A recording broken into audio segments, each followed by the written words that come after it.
So, magmamap muna tayo Ang gagamitin ko is itong puti para makita mo. So, dito muna tayo sa nose contour. Yung kalinya ng nose contour mo, yan yung magiging head ng brows mo. Gawin mo rin siya dito sa kabila. Okay. Next. So, habang nakatingin ka ng diretso, Vienna, islant mo yung pencil mo until it lands at the center of your pupil. So, ito ngayon yung magiging arch mo. So, Vienna, tignan mo na, pantay sila ha. Hindi mas mataas yung isa, hindi mas mababa yung isa. Parallel to that, dito sa ilalim, ito, yan yung brow bone mo. Next, i-map out naman natin yung tail para alam natin kung gaano kahaba dapat yung brows natin. So ito, iurong mo siya sa side ng nostril.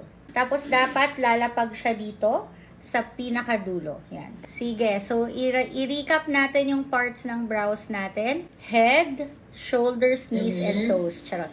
Head, arch, brow bone, and tail. Kapag nagdo-drawing tayo gamit yung pencil, since mas mahirap i-control yung opacity ng lapis, dapat light lang tayo sa unahan, tas pa-dark siya ng pa-dark as we go towards the tail. Yan. Kasi kailangan itong area na to, dito sa lalo na Vien, malungkot yung mata mo So, dapat wag masyadong dark yung brows natin.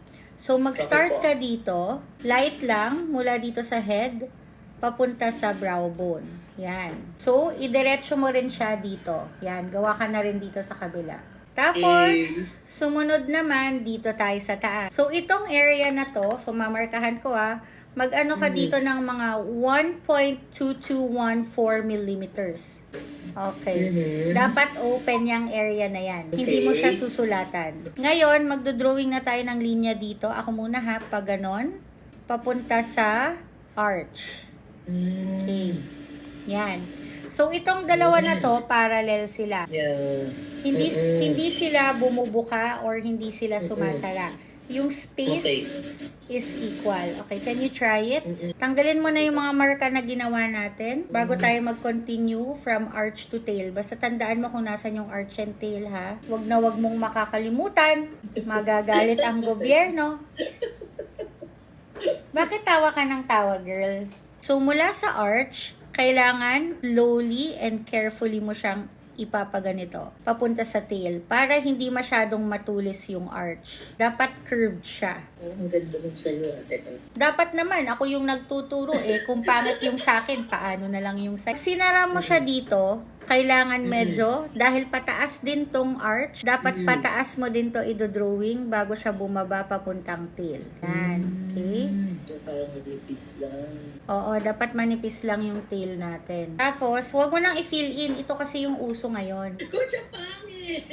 Ay, pangit ba? O, sige na nga. Oo. I-fill in na lang natin. So, dito sa dulo, ayan, dapat ito pointed to Medyo mahirap kasi gawin yan with pencil Pero dapat chunky yung tail mo. So, yung pag-fill in natin ganito. So, yung dito sa dulo, susundan mo yung tubo ng kilay mo. Okay? So, pababa, ganyan, light strokes. Pero dahil glam makeup na to, dapat mas madiin. Yung mararamdaman mo, pangkilay hanggang sa brainstem. Yan. Hanggat hindi mo siya nararamdaman sa occipital lobe. Tapos, di ba, yung dito mo, di ba meron kang mga kalbo? Kaya tayo may mga kalbo dyan kasi hindi kumpleto yung bakuna natin. Ay, joke lang. Joke lang. Yung mga kalbo, diinan mo rin. Okay, so doon, kailangan maglagay ka ng mga fake na hair.